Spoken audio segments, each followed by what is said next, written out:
सभी प्यारे साथियों को हमारा नमस्कार। एरोमा केमिस्ट्री क्लासेस पर आपका बहुत बहुत स्वागत है। साथियों, राजस्थान पब्लिक सर्विस कमीशन, इसकी पूरी डिटेल हम आपके सामने रखेंगे। आज बताएंगे कि पेपर आखिरकार कब होने की पूरी संभावना है।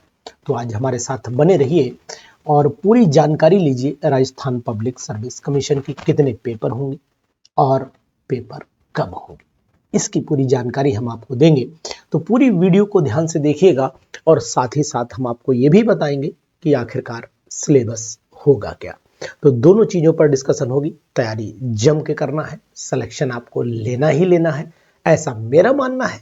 और अगर आप सिलेक्शन चाहते हैं तो फिर तैयारी पूरी स्ट्रैटेजी के साथ, पूरे पैटर्न के साथ और पूरी तरीके के साथ करिए, चाहे अपने आप या किसी के साथ, कोई परेशानी नहीं। लेकिन जो मेथड होना चाहिए वो बहुत सटीक होना चाहिए। तो चलिए हम लोग आज बात कर लेते हैं आपको राजस्थान पब्लिक सर्विस कमीशन की। राजस्थान पब्लिक सर्विस कमीशन ने अपना जो नोटिफिकेशन निकाला था उसमें उन्होंने स्कूल एजुकेशन, चाहे वो जो पोस्ट ऑफ लेक्चरर की अगर मैं बात करता हूं तो यहां पर पेपर 1 और पेपर 2 की कंडीशन रखी थी। पेपर 1 और पेपर 2 दोनों के सिलेबस की भी जानकारी दी कि आखिरकार पेपर 1 में क्या क्या आने की संभावना है, संभावना नहीं क्या क्या आएगा। अगर मैं ऐसे कहूं कि मैटर क्या है उसका, कहां से क्वेश्चन उठाएगा राजस्थान पब्लिक सर्विस कमीशन, तो पीजीटी जिसे आप लेक्चरर ग्रेड का एग्जामिनेशन बोलते हो, पेपर 1 में हम आपको बताने की कोशिश करेंगे कि जनरल अवेयरनेस और जनरल स्टडीज होगी। जो एज यूजुअल मैं हमेशा कहता हूं कि अगर इसको प्रिपेयर करना है तो फिर आपको यहां पर ध्यान देना पड़ेगा कि जो हमारा राजस्थान पब्लिक सर्विस कमीशन है उसका जो पीसीएस लेवल का एग्जामिनेशन है उसको आप तैयार करेंगे। इंडियन हिस्ट्री चाहे यूपी की हो, चाहे राजस्थान की हो, चाहे वो आपकी वेस्ट बंगाल की हो, अगर वो इंडिया के अंदर है तो इंडियन हिस्ट्री तो सेम ही रहेगी। तो वही पर यहां इन्होंने बताया कि हिस्ट्री ऑफ राजस्थान तो जुड़ेगी, लेकिन इंडियन हिस्ट्री भी जुड़ेगी। इस बात का आपको ध्यान रखना पड़ेगा। तो इंडियन हिस्ट्री में जो हमारी डिटेल है, जिनके जो जो पॉइंट्स हैं, वो तो आपको जैसा कि हम पीएससी में पढ़ते हैं, पब्लिक सर्विस कमीशन में पढ़ते हैं, वो आपको ध्यान रखना पड़ेगा। और जो चीजें राजस्थान से जुड़ी हुई हैं, राजस्थान में बहुत सारे ऐसे होंगे जो बहुत सारी घटनाएं ऐसी होंगी, बहुत सारे मोमेंट ऐसे होंगे, बहुत सारी चीजें ऐसी होंगी जो कहीं ना कहीं इंडियन हिस्ट्री में अपना नाम कर रही होंगी। उनसे जुड़ी हुई चीजों को आप जरूर ध्यान देंगे, क्योंकि राजस्थान में सबसे ज्यादा अगर आप नोटिस करेंगे तो जो राजपूत पॉलिटी है और आपको सोसाइटी है, कल्चर है, ये थोड़ा सा डिफरेंट चला जाता है। और यहीं पर आपको ये भी ध्यान देना पड़ेगा कि इन चीजों पर विशेष तौर से ध्यान देना पड़ेगा। और खासकर जो फ्रीडम स्ट्रगल है 1857 का राजस्थान से जुड़ा हुआ, वो भी आपको पूरा पढ़ना पड़ेगा, ठीक है। और जो लेबर मूवमेंट है और पेशेंट मूवमेंट है, इन चीजों को भी आपको कायदे से पढ़ना पड़ेगा। तो मैं आपसे कहूंगा कि आप जीके को तैयार करें। मेंटल एबिलिटी, जैसे कि आपने देखा हो कि जब आप टीचिंग जॉब में जाते हैं और जो टेस्ट होता है, उस टेस्ट को जब आप परफॉर्म करते हैं, टेस्ट को अटेम्प्ट करते हैं, तो आपको वहां पर मेंटल एबिलिटी का क्वेश्चन मिलता है। और मेंटल एबिलिटी के क्वेश्चन में जैसे कि जो रिलेशंस हैं, ब्लड रिलेशंस हैं, साथ ही साथ आपको जो मैच द कॉलम वाली कंडीशन है, या बीच का लेटर कोई गायब हो गया, या फिर बीच में कोई डाटा हटा दिया, वो आपसे पूछा। क्यूब को सेट करने वाली बात, ये सब चीज, डाइस को सेट करने वाली बात है कि अभी 2 आ रहा है, 6 आ रहा है, ये सब चीजों पर भी क्वेश्चन मेंटल एबिलिटी पूछे जाएंगे। स्टैटिक्स जो सेकेंडरी लेवल की होती है, मैथमेटिक्स से जुड़ा हुआ पोर्शन है, वो आपसे पूछा जा सकता है। यानी इनमें से क्वेश्चन जा नहीं सकता, जाएगा। मैथमेटिक्स सेकेंडरी लेवल में जो नेचुरल है, रेशनल है, ये सब नंबर्स भी आप पूरी तरीके से प्रिपेयर करेंगे।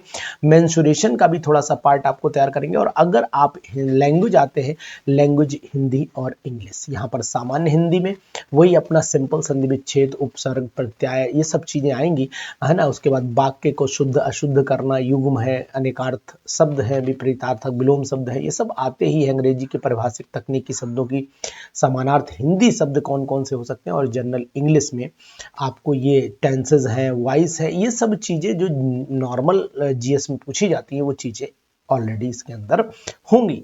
अब बात कर लेते हैं, जब करंट अफेयर है भाई साहब, करंट अफेयर तो सबको हिला ही देता है, करंट तो करंट ही लगा देता है भाई साहब, बिल्कुल। तो करंट अफेयर को तैयार करना, जनरल साइंस जो हम लोग पढ़ते हैं, simply atom, chemical bonding, work, energy, heat, है ना, ये सब चीजें पढ़ते रहना पड़ेंगी हमें। और इसके बाद इंडियन पॉलिटी पढ़नी पड़ेगी, ज्योग्राफी राजस्थान की पढ़नी पड़ेगी, ये बात ध्यान देना, इस टॉपिक पर विशेष ध्यान देना, ज्योग्राफी राजस्थान की पढ़नी पड़ेगी। और इसी के साथ साथ आपको एजुकेशनल मूवमेंट सिनेरियो जो है राजस्थान का पढ़ना पड़ेगा। ये थोड़ा सा हट जाएगा, पीसीएस की अगर तैयारी कर रहे हैं तो फिर यूपी पीसीएस के बच्चे राजस्थान पीसीएस को भी देखना पड़ेगा आपको, ये बहुत जरूरी हो जाता है अगर आप सिलेक्शन पीजीटी में चाहते हैं। अब सभी परीक्षाएं कैसी हो चुकी है वो मैं आपको बता रहा हूं। देखिए सबसे पहले स्कीम क्या है, फर्स्ट पेपर में आपसे हिस्ट्री पर क्वेश्चंस पूछे जाएंगे, वो 15 क्वेश्चन होंगे, 30 नंबर के, यानी 2 नंबर का एक क्वेश्चन होगा। मेंटल एबिलिटी पे 20 क्वेश्चन होंगे, 2 नंबर के 40 हो जाएंगे। करंट अफेयर की बात करते तो करंट अफेयर में 10 क्वेश्चन होंगे, 20 नंबर, ये भी 2 नंबर का है। जनरल साइंस और पॉलिटी और ज्योग्राफी राजस्थान की यहाँ पर 30 नंबर यानी 15 क्वेश्चन हो जाते हैं। और educational management, educational scenario Rajasthan के बारे में अगर पूछा जाएगा तो 15 क्वेश्चन, यहाँ भी 30 नंबर, टोटल यहाँ पर 75 क्वेश्चन 150 नंबर के होगा, यानी 2 नंबर का एक क्वेश्चन यहाँ पर तैयार हो जाता है।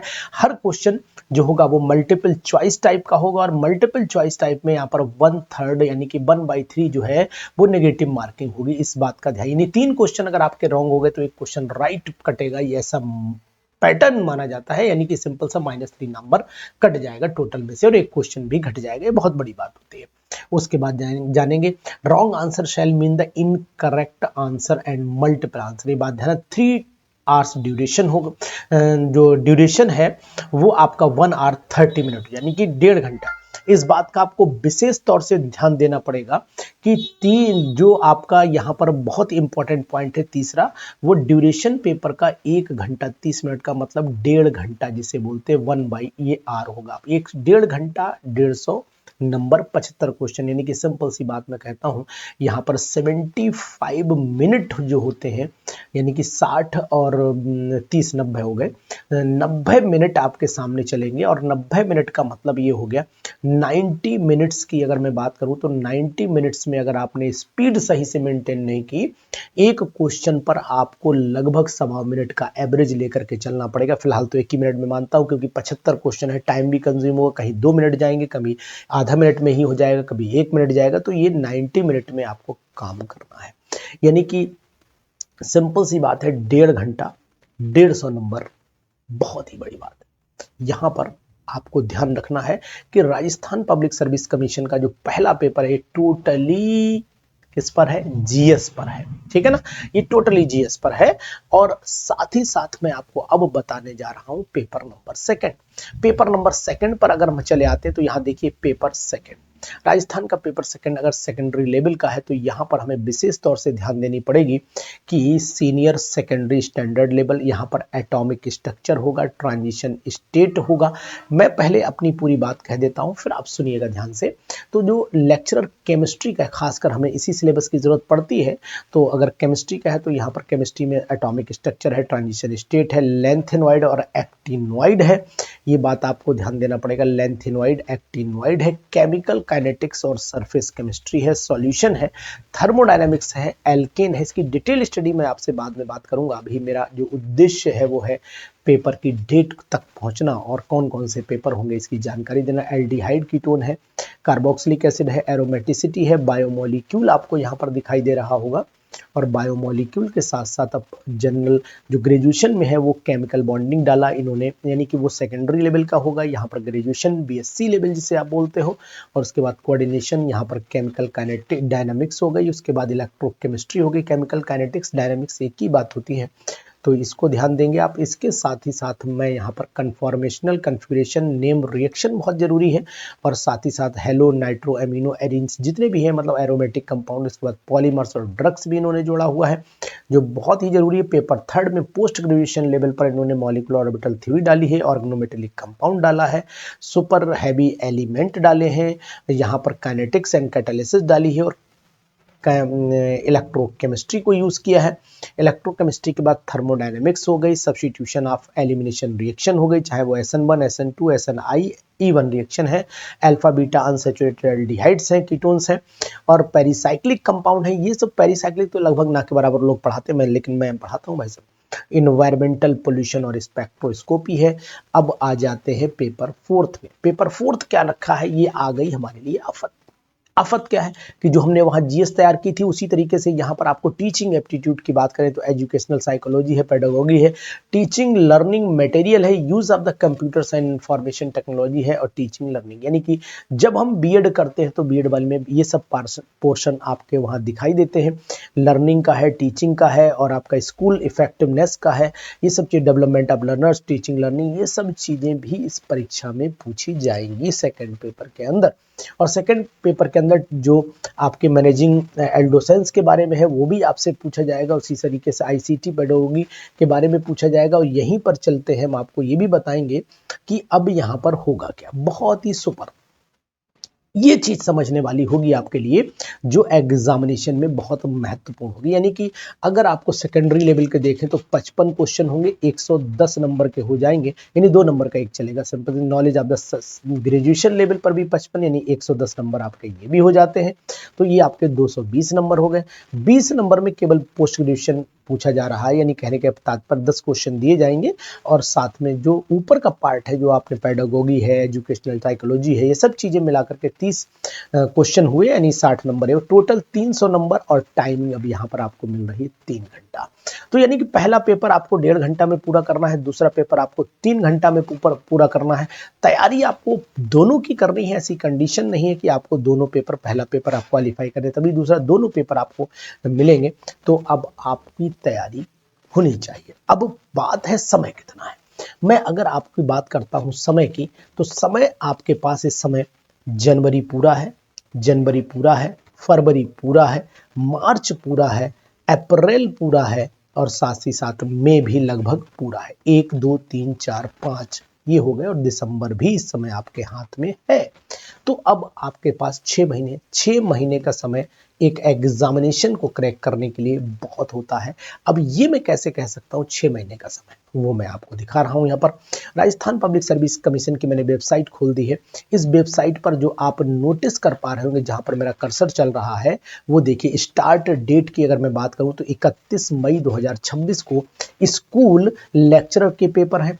एंड डेट यानी कि बहुत सारे, कोई केमिस्ट्री का होगा, फिजिक्स का होगा, मैथमेटिक्स का होगा, साइकोलॉजी का होगा, इंग्लिश का होगा। इसी तरीके से अगर मैं आपसे यहाँ पर कहूँ तो ये सब चीज़ें आपको वेबसाइट पर जाकर के, वेबसाइट आप राजस्थान RPSC राजस्थान gov.in पर जाकर के देख सकते हैं। ये पूरी डेट आपको वहाँ पर अवेलेबल है। यहाँ पर मुझे कुछ बताने की ज़रूरत नहीं है। सीनियर टीचर ये आपके 18 जुलाई को है, और अगर मैं जुलाई पर भी चला जा रहा हूं तो इसका मतलब मान के चलो कि 12 जुलाई से शुरुआत हो जाएगी। सीनियर टीचर सेकेंडरी एजुकेशन है ना, ये कॉम्पिटिटिव एग्जामिनेशन जो है ये आपका 12 जुलाई को है, फिर 18 जुलाई को है। इसी तरीके स्कूल लेक्चरर जो एग्जामिनेशन है वो आपका 16 जून पर खत्म हो जाएंगे, और आपके 31 मई तक। तो फिलहाल मैं अपने पास मई की जून रख रहा हूँ डेट। एग्जैक्टली आप ये मान के चलिए कि आपकी जो डेट है वो एग्जामिनेशन की, वो मई और जून है। अब मई और जून है। अब आपका यहाँ पर सब्जेक्ट क्या है उस पर डिपेंड करेगी डेट। तो आपके पास फिलहाल 6 महीने पूरे हैं तैयारी के लिए। तैयारी बढ़िया ढंग से करिए, बहुत प्लान वे में करिए, आराम से करिए, कॉन्फिडेंट होके करिए, सिलेक्शन आपका निश्चित हो जाएगा। अगली वीडियो में हम आपके साथ पूरी सिलेबस की जानकारी देंगे कि आखिरकार कौन से टॉपिक कहाँ मिलेंगे, केमिस्ट्री के कौन से टॉपिक कहाँ मिलेंगे, किन किताबों का प्रयोग राजस्थान पब्लिक सर्विस कमीशन में करना चाहिए आपको, किन किताबों को आप पढ़ें, इसकी बात भी हम आपको बताएंगे डिटेल में। किन किताबों को आप पढ़ेंगे, किन किताबों को पढ़ने से आपका सिलेक्शन हो जाएगा, इन सब चीजों को मैं डिटेल्ड स्टडी आपको बताऊंगा। तो प्लीज आप हमारे साथ जुड़िए एरोमा केमिस्ट्री क्लासेस पर। हम आपको देंगे पूरा अपडेट, यानी कि राजस्थान पब्लिक सर्विस कमीशन की परीक्षा में भी 6 महीने हैं। आप जाकर के राजस्थान पब्लिक सर्विस कमीशन के कैलेंडर को चेक कर सकते हैं और तैयारी में लगे रहिए। Thank you.